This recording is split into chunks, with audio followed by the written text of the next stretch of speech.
They are prepared to give their lives for perfect strangers. They do work every day that requires the highest level of professionalism, skill, dedication, and commitment. And so on behalf of the President and myself and our country, I want to thank all the men and women who serve in such difficult times, but always with such grace. Thank you, Sarah, and thank you, Chief. Secretary of Agriculture, Vilsack, I want to thank you. We've known each other for quite some time. He has it in his heart, as well as with the experience he brings to the task of being the Secretary, with many obligations and responsibilities, but on this one, he has put together a 10-year plan that is extraordinary, that is in depth, and that meets this moment in the way that we need and in the way that is about looking at the future, being able to see what is in front of us clear-eyed, and then be prepared to meet the challenge and get in front of it. So I want to thank you, Secretary, for all that you do and for being with me today.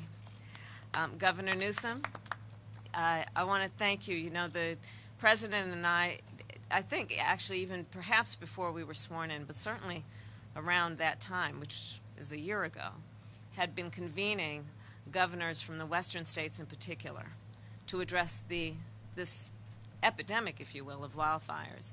And Governor Newsom has been a leader among leaders in being a forceful voice around the importance of the federal, state, and local relationship and partnership, and has been a clear voice about what is important in terms of preparing for the next wave, in addition to what we must do to provide relief in terms of the disasters that have already occurred. Governor Newsom, I want to thank you.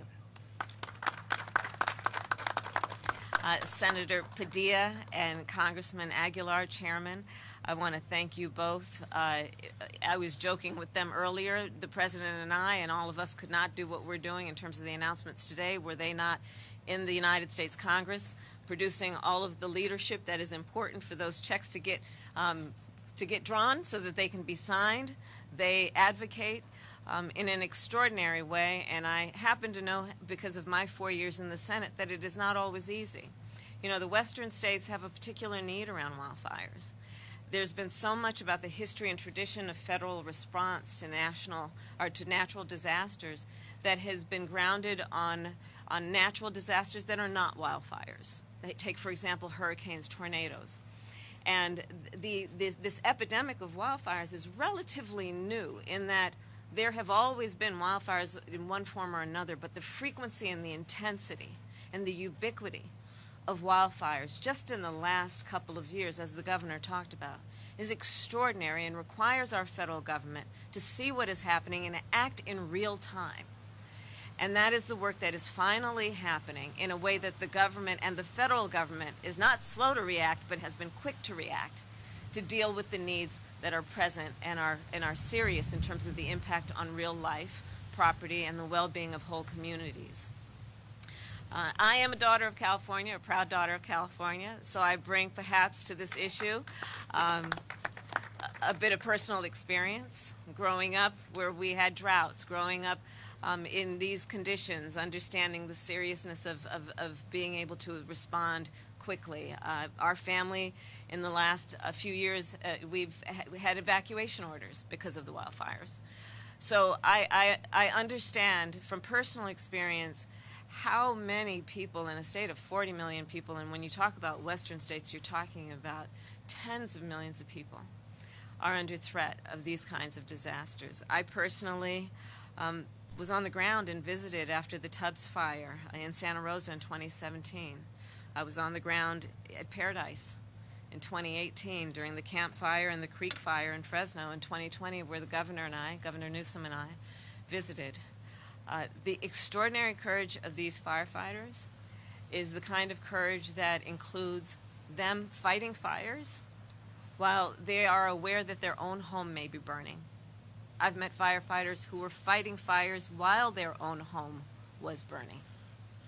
We are talking about firefighters in terms of the Forestry Service, the U.S. Forestry Service, who have been working in response to these extreme fires around the clock. These are folks who aren't saying, my time is up, my shift is over.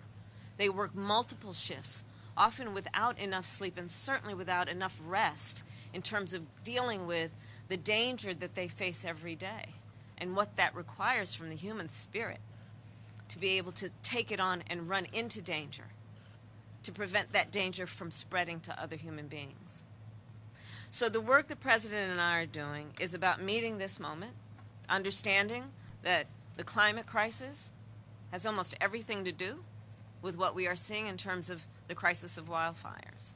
It is about recognizing that we cannot, as a government or as a society or people who care, only respond in reaction to a moment of harm or danger. We must also be able to use technology and common sense and the expertise of those on the ground to understand we have the tools to predict these wildfires ahead of time. And once we are able to then do that, does it not compel us to say, what are we doing to prevent the knowable or the predictable? So much of what we are doing today is about an announcement that is about a federal, a state, and a local collaboration around preparedness and what we can do to engage in resilience, meaning what we can do to strengthen communities so if they are hit, that they can bounce back. And before that, what can we do to help communities so that not only are we dealing with forests, but we are talking with homeowners and reaching out to communities to figure out how we can support them to create a community that is less likely to be so significantly damaged if a fire should hit. So this is the best way to fight, we believe, is to focus not only on reaction, but on prevention. What can we do in terms of resilience? So today we are announcing, as the Secretary mentioned, $48 million for an approach to the country that is really about making forests healthier and safer. And it is focused on what we need to do to be resilient to wildfires and to deal with what we can do to support communities in terms of their resilience. The other important announcement we are making today is that we are committing $1.3 billion to disaster relief funding, including $600 million for California.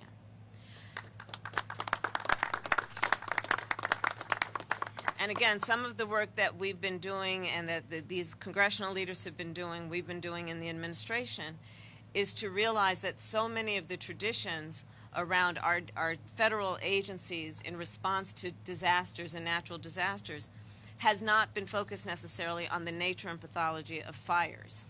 And so we are working with this funding to make sure that we are putting the resources where they are needed to address the unique challenges that fires present.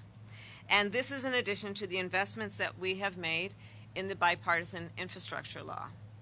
I can't talk enough about what we were able to accomplish with that law, bipartisan, that is going to directly benefit this issue. Specifically, there will be $5 billion and more, actually, for wildfire preparedness and resilience. And it will include, and this requires its own conversation, a pay raise for our federal firefighters. And I invite everyone to become familiar with the history of this issue and for how long they have been underpaid given the nature and value of their work. And so we are very, very excited to acknowledge their work, not only in words, but with the pay that recognizes the value of the skill and the dignity of the work that they perform. We are also, as part of the bipartisan infrastructure law, announcing $1 billion in wildfire defense grants. That is based on some legislation that I sponsored when I was in the Senate and work that is being done by our Congress. And third, funding for satellite wildfire tracking programs. As you know, I head the Space Council for the United States. And I invite everyone, when you are able to come to D.C., Governor, to join the Senator and the Congressman and the Secretary and me and come out to Goddard, which is where you can see satellites that the United States is sending to literally do everything, of course, that we can do with satellite technology, from GPS to all of the things that you benefit from. But the satellites that we've got up there that allow us to predict the track of fires, but also to see those areas of a state that are prone to fire so that we can put the resources there ahead of time. And again, about prevention and what we can do to invest in resilience.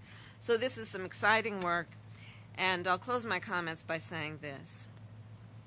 This is a subject that requires us to understand that when we as a country get in front of an issue, it is not because of any one leader or any one approach. It is because there's collaboration. It is because there is a recognition that the work that happens on the ground usually requires great skill and hard work that should be rewarded.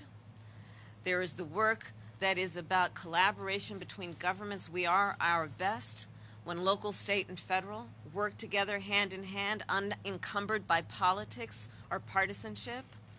There's the work that we do as community to continue to inform the community about what is available to them so they can exercise their power to keep their families and themselves safe. The work we are announcing today and celebrating today is a function of all of those approaches, and I'm very proud of the folks who, in particular, are on the ground doing this work every day. As I've said before, I will say again, you inspire us all. Thank you.